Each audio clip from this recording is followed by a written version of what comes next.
Hi everybody and welcome back to Ben Piper Drums. If you're new here, join the growing community and hit that subscribe button. Today we're going to get you playing your first beginner 4/4 drum pattern. But first of all, if you haven't already, now would be a great time to go back and check out my previous video, Basic Drum Notation, just so that you fully understand what we're looking at. So, presuming you've already done that, let's get started with this, the most important drum beat you will ever learn.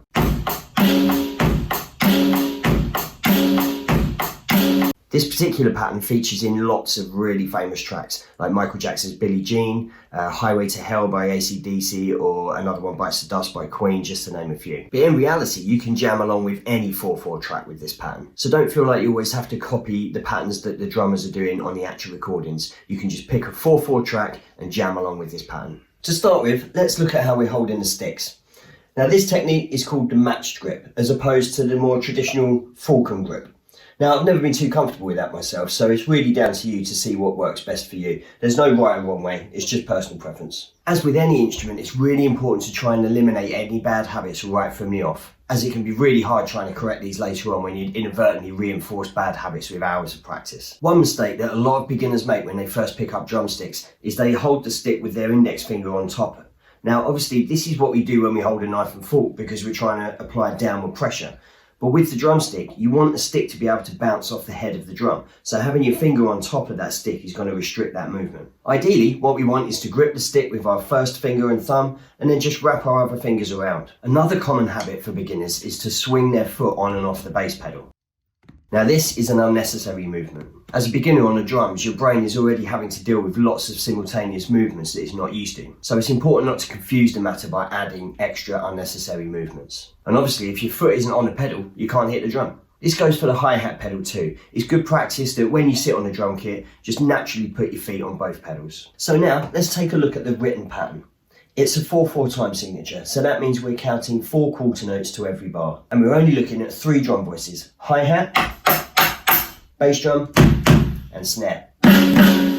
As we already know, the crosses on the top line are the hi-hat, which on a right-handed kit, we play with our right hand. The hi-hat is a full bar of 1/8 notes, which means we don't just count the 4 quarter notes, we also count the numbers and put an and in between to make 1 and 2 and 3 and 4 and. So once we know how to count that, we can use that as a map to let us know when to hit the bass drum and the snare drum. And as we can see, the bass drum is at the bottom of the stave and features on beats 1 and 3. And the snare drum, which is written in the second space down, is on beats 2 and 4. So let's break this down.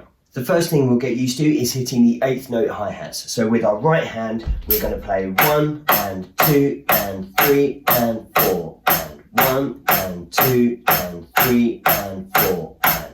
Next, we'll add the snare beat with our left hand on beats 2 and 4.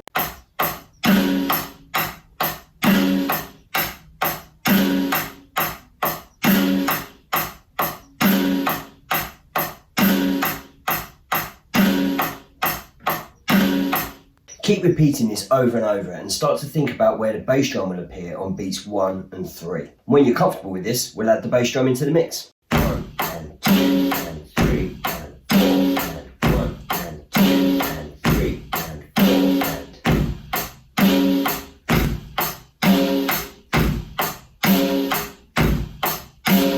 Now this is where beginners can sometimes struggle. Having to do 3 different things with both hands and 1 foot can really feel like patting your head and rubbing your stomach. It feels really unnatural at first. But with perseverance and practice, this will get easier. The trick is to make sure you start slowly. All too often, beginners and especially younger players want to go really fast straight away.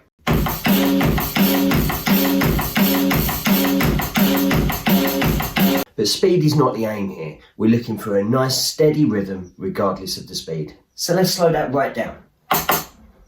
1 and 2 and 3 and 4 and 1 and 2 and 3 and 4 and. Obviously, rhythm is all important on the drums. So with this pattern, you want to work on how it sounds. Is it a smooth rhythm or does it sound untidy? Keep playing it and keep thinking about how it sounds.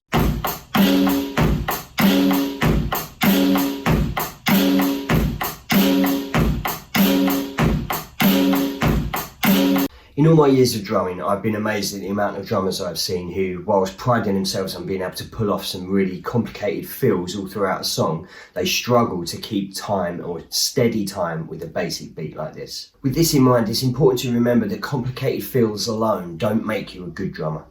What makes you a good drummer is being able to execute a basic pattern like this with a solid rhythm and a steady groove. Once you can do that, then you can play, and the complicated feels can come later. Groove and feel are everything when playing music, and unfortunately it's something that's really hard to teach. Whilst I can show you what to hit and when to hit it, what we're aiming for is a really steady groove. Some people have a natural musicality and take to this very quickly. With other people, it takes time and experience. Take another listen to Michael Jackson's Billie Jean. Can you make this pattern groove like that? So there's your first rock drum pattern. Get to grips with that over the next few days and then come back and look at the next beginner pattern. If you have any questions, do feel free to email me or message me in the comments section. And remember, if you haven't done so already, hit that subscribe button so you don't miss any upcoming videos. Thanks guys, and happy drumming.